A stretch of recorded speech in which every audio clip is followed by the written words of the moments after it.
Welcome, everybody. This is Dan King from BibleDude.net, and I'm here with Sean Gladding today, the author of The Story of God, The Story of Us, actually one of Relevant Magazine's top 10 books of 2010. Is that right? That's right. Yeah. Yeah. So, Sean, pretty exciting. Yeah, it is really exciting. It's a great book. It's a fantastic book. I know myself and several others have really been enjoying digging into it. So, I want to thank you for taking the time to chat with me today and talk about it. I know we've been going through this project with the book online, and it's been pretty exciting. So first of all, welcome, man. How are you doing today? Good, thanks. Yeah, it's a cold day here in Kentucky, and yeah, had a good day. Just put the kids down to sleep, and looking forward to having a chat, Dan. Awesome, cool. Thanks, Sean. Well, couple of questions that I've got from some of the folks that have been helping lead us through this project online, and one of them is from Crystal. Crystal says that one of the most unique things about this book for her was reading the Bible stories as they were being told to a community. She says there's been lots of attempts to put the Bible into story form, but she says she's never really seen it done quite this way. So she asked, how did you come up with the idea to tell the story as it's being told in this book? That's a great question, and it has its roots about a decade ago in a class I took in graduate school in New Testament theology, and one of the required texts for the class was The Challenge of Jesus by N.T. Wright, in which he says, the challenge of Jesus for most Christians is for us to understand that Jesus is not the beginning of Christianity, but is the climax of the story of Israel. And if we don't know the story of Israel, as told throughout the Hebrew Scriptures, that what we call the Old Testament, then we won't understand Jesus. And if we don't understand Jesus, then it's no wonder we end up with some of the screwy forms of Christianity we've had over the last 2,000 years. Right. And so I really took that to heart, and it just really challenged me. And so as I began to revisit the Old Testament, I began to wonder what would it have been like to hear the story of Israel at the end, in a sense, of the time when Scripture was being written. So right. when the people of Israel were in exile in Babylon, especially this group of people who are saying, we're God's people. We belong to Yahweh, the sovereign King of the universe. What on earth are we doing here in Babylon? Right. And so I began to imagine an elder of the people of Israel sitting around the campfire at the end of the day, telling them the stories of their people, to say, let me tell you who you are. Let me tell you whose you are. And let us try and figure out how we ended up here. And so that was how the kind of format for the telling of the Hebrew Bible came to be. And then after that, it began to say, what would it be like in the early days of Jesus' followers after Jesus ascends to be with the Father, to tell their story to newcomers. And so that's kind of the format for how the narrative came to be. Oh, that's really cool.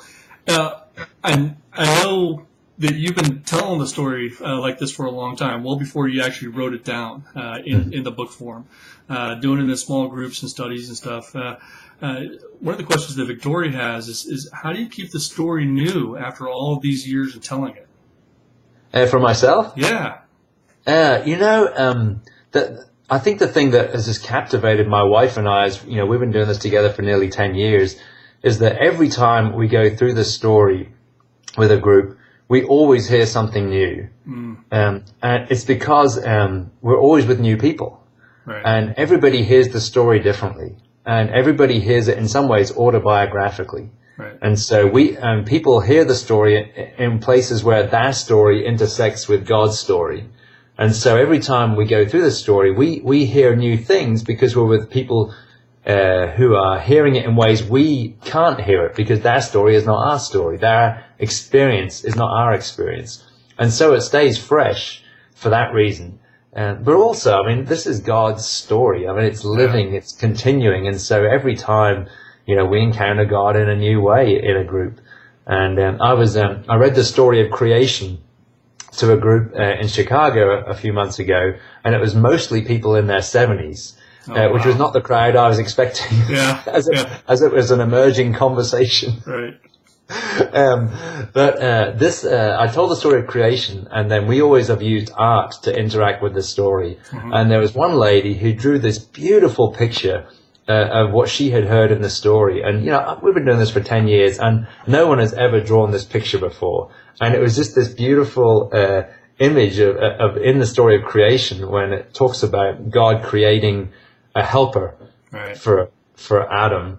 And Eza Kenegdo in Hebrew, and that word, being applied throughout the Hebrew Bible to God, the helper of Israel. And so she drew this beautiful sort of 2-panel picture. One was of this guy sort of struggling with something, with a woman patting him on the back saying, "Can I help you with that?" Wow. And then the second panel was God's people Israel in exile in Babylon, and God putting his arm around them saying, "Can I help you with this?" Oh, wow. It was just this beautiful picture that, again, I'd never seen before. No one had ever captured it just like that before. And so I never get tired of telling the story because I always hear new things, and we get to hear other people's stories as we tell the story of God. So it's all fresh.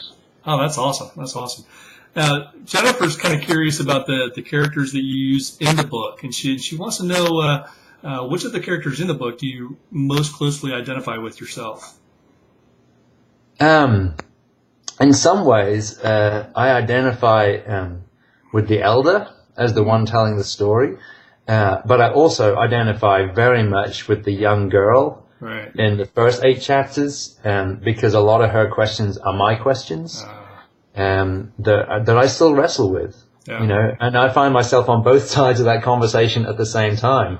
I know some of the tradition, I know some of the history of interpretation of some of these issues, but they still, they make sense in my head, but they still sometimes they're not enough. They don't satisfy me. Right. And so I continue to wrestle. So in some ways I identify both with the elder and with the young girl at the same time.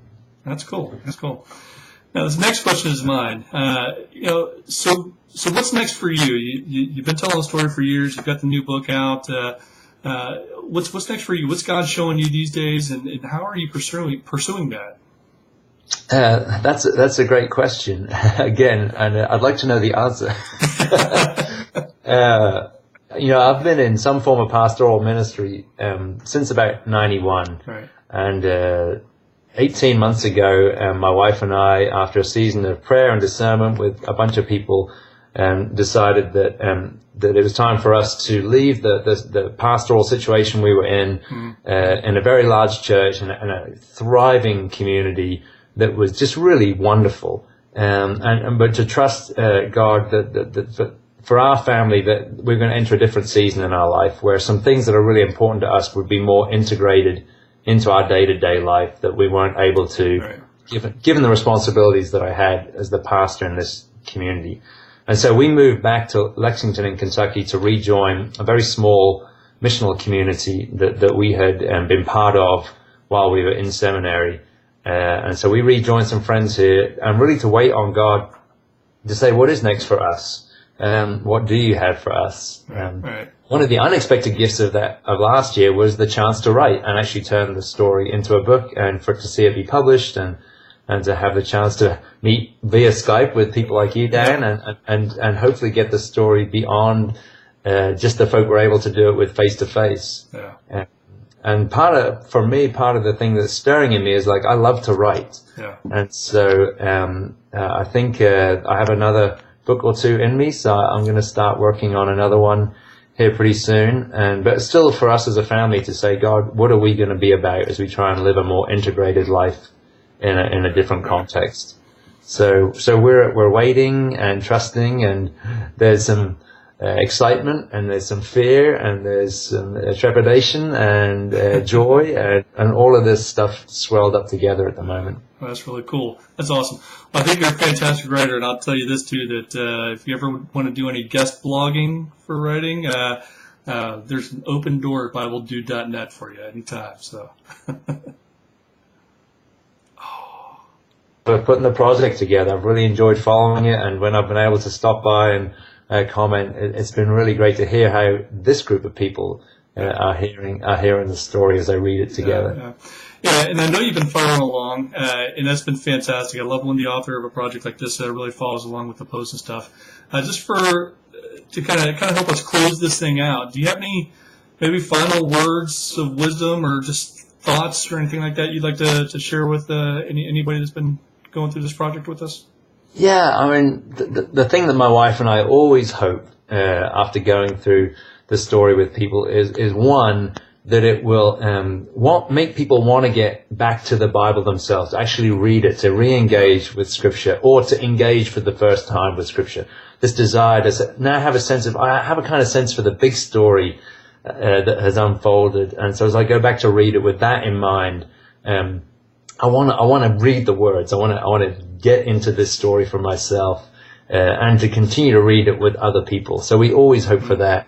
And I hope that folk who have followed along, including the folk who are doing the writing, that will continue to stir in them an awakening love for Scripture, for the story that God has chosen, how God has chosen to reveal God's self to us, primarily is through the Word, and the Word that leads to the living Word, Jesus. But then also, and just as importantly, not just to have heard the story, but to continue to ask the question, what's my place in the story? What's my part in the story? How am I going to begin to live this out? Not the whole thing, but those places where my spirit was stirred, where I found some excitement. What is God trying to tell me about my place in God's story? And how am I going to begin to live this out so that I don't just know the story and I don't just tell the story, but actually the way I live inhabits the story of God. So that as well, that it's not just information, but it really is this story that says, I've got a place in this story. What's that going to look like in the next season of my life, or in our family's life, or in our community's life? How are we going to inhabit this story and live it out together? Awesome. That's really cool. Well, Sean, I want to thank you again for a great book, The Story of God, The Story of Us.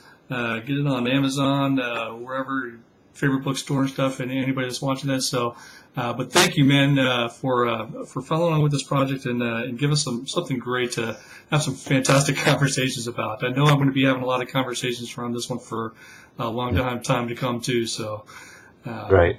Well, thanks so much for Dan for putting it together, and thanks for taking time to have a chat tonight. Absolutely. Thanks. Cool. All the best, mate.